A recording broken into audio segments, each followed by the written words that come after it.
Au XIXe siècle, c'est une époque de grand engouement pour les sciences naturelles. On découvre beaucoup de nouvelles espèces. C'est une grande interrogation quant au monde aquatique.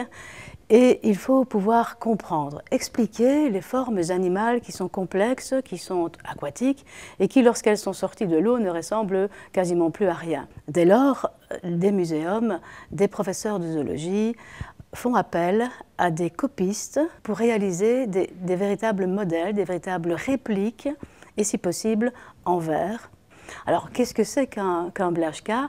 C'est un seul nom qui représente deux choses, en fait.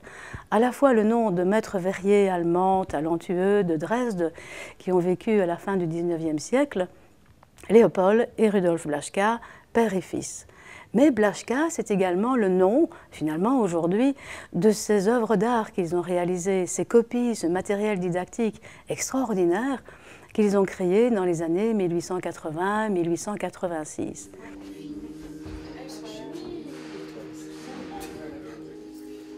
Étant donné que les Blaschka n'avaient pas transmis leur savoir-faire, leur secret d'atelier, il était intéressant de connaître les matériaux constitutifs des modèles qu'ils ont fabriqués.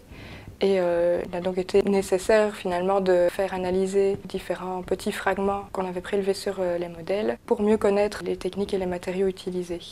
Donc nous avons choisi d'installer les modèles dans des vitrines fermées et dans un éclairage très sombre pour un effet esthétique d'abord, mais aussi pour une question de conservation préventive. C'est-à-dire que les modèles ont besoin d'avoir le moins possible de lumière et de rayons ultraviolets, car ces rayons ultraviolets abîment la couleur de la couche picturale. Ils sont éclairés par des fibres optiques. Ces fibres optiques émettent très peu de chaleur et n'émettent pas d'ultraviolet. L'association de trop d'humidité et de trop de température va permettre le développement de moisissures et de micro-organismes qui vont abîmer fortement les couches picturales et les cols des modèles. Nous avons voulu une pièce toute sombre qui amène un petit peu au recueillement, au silence, juste pour tomber sous le charme de ces spécimens. Nous aurions pu choisir de les placer dans des compactums, mais personne n'aurait eu la chance de pouvoir les voir à loisir. Et nous avons choisi de les exposer, de les transmettre et de montrer à tous nos visiteurs la beauté, la remarquable orfèvrerie de ces joyaux qui, hier, étaient du matériel pédagogique.